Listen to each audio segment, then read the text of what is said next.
এই রমজানে এরকম একটা ছোলা ভাজি যদি না হয় তাহলে কিন্তু অনেক বড় মিস করে ফেলবেন। এত মজার একটা রেসিপি, আশা করি আপনাদের কাছে ভালো লাগবে। না টেনে সম্পূর্ণ রেসিপিটি দেখার অনুরোধ রইল। আর এই ছোলা ভাজিটা হলে কিন্তু মনে হয় সব একাই খেয়ে ফেলি, কারোর সাথে শেয়ার না করি। আসলে রমজান মাসে নানান রকমের খাবার খেতে ইচ্ছে করে, যেহেতু সারাদিনে ক্ষুধার্ত থাকা হয়। আশা করি আপনাদের কাছে রেসিপিটি ভালো লাগবে। সম্পূর্ণ ভিডিওটি দেখার জন্য অনুরোধ রইল। তো এখানে হচ্ছে আমি 1.5 কাপ পরিমাণে ছোলা নিয়ে গরম পানির মধ্যে প্রায় আধা ঘন্টার মতো ভিজিয়ে রেখেছিলাম। ভালো করে ধুয়ে এখন এই যে 1 মগ পানি দিয়ে দিয়েছি, একটা টমেটো দিয়ে দিয়েছি, গোটা পেঁয়াজ দিয়ে দিয়েছি, 3 কোয়া রসুন আর হাফ ইঞ্চিরও কম হচ্ছে আদা, আর হচ্ছে 2টো শুকনো মরিচ দিয়ে দিয়েছি। আর দেখতে পাচ্ছেন 1 চিমটির মতো দিয়ে দিয়েছি বেকিং সোডা, আর 1 চামচের মতো দিয়ে দিয়েছি লবণ। দিয়ে এখন ঢাকনা দিয়ে ঢেকে রেখেছিলাম 4 থেকে 5 মিনিটের মতো। আর এর মধ্যে 2টো আলু দিয়ে দিয়েছি সিদ্ধ। আপনারা এখানে আলুর পরিমাণটা কমিয়েও দিতে পারেন, বাড়িয়েও দিতে পারেন। তো এই যে দেখতে পাচ্ছেন আমার কিন্তু 15 থেকে 20 মিনিটের মধ্যে সব কিছুই সিদ্ধ হয়ে গেছে। আর বেকিং সোডা দেওয়ার কারণে কিন্তু খুব তাড়াতাড়ি সিদ্ধ হয়ে যায়। ঠান্ডা হওয়ার পরে সব কিছু তুলে নিচ্ছি। সব কিছু বলতে ওই যে দিয়েছিলাম না পেঁয়াজ, আদা, রসুন, টমেটো, আলু, এগুলো সব কিছুই তুলে নিচ্ছি। আর এখানে পাতিলের মধ্যে দিয়ে দিলাম হচ্ছে পরিমাণ মতো তেল। আপনারা এখানে কিন্তু সরিষার তেলটা ব্যবহার করতে পারেন, আমি সয়াবিন তেলটা দিয়ে দিয়েছি। আর এখানে হাফ কাপ পরিমাণে বাদাম দিয়ে দিয়েছি। বাদামটা দেওয়ার কারণে কিন্তু স্বাদটা অসাধারণ আসবে।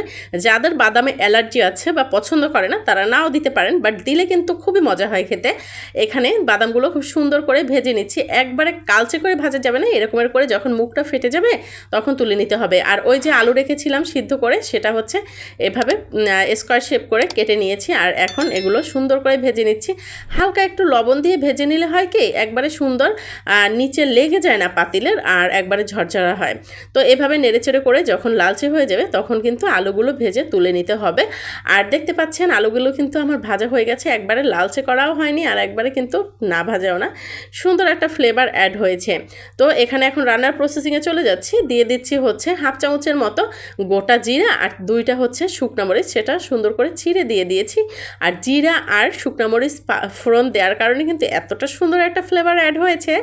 আর এই যে দেখতে পাচ্ছেন সুন্দর যখন একটা ফ্লেভার অ্যাড হয়েছে, এর মধ্যে হচ্ছে আমি বেশ কিছু পরিমাণে পেঁয়াজ কুচি দিয়ে দিয়েছি, রসুন কুচি দিয়ে দিচ্ছি 3 থেকে 4 কোয়ার মতো। তো পেঁয়াজ রসুনটা সুন্দর করে একটু নেড়েচেড়ে ভেজে নিচ্ছি। যখন দেখবেন পেঁয়াজটা নাড়তে নাড়তে হালকা ব্রাউনিশ হয়ে আসবে, এর মধ্যে হচ্ছে ওই যে স্পেশাল যে মশলাগুলো দিয়েছিলাম সেইগুলো হচ্ছে ব্লেন্ডার করে দিয়ে দিয়েছি।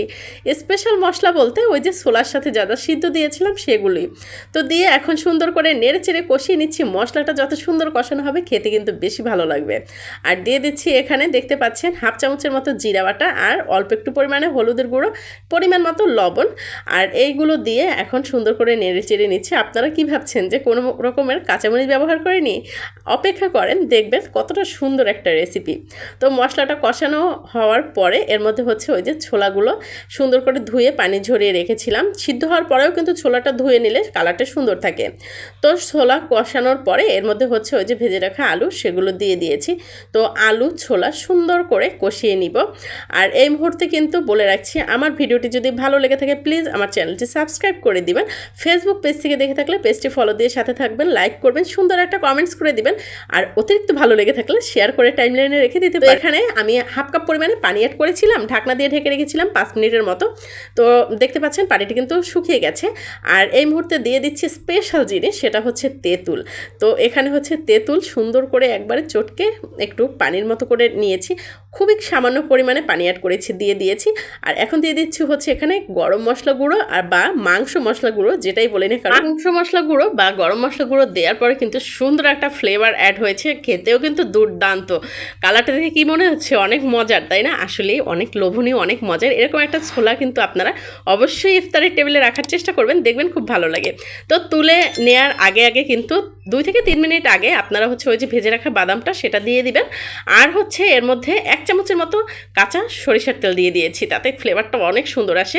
এখানে দিয়ে দিচ্ছি হচ্ছে টমেটো কুচি, তারপরে হচ্ছে শসা কুচি, ধনিয়া পাতা কুচি, আর হচ্ছে বেশ কিছু পরিমাণে কাঁচামরিচ কুচি দিয়ে সুন্দর করে নেড়েচেড়ে নিচ্ছি।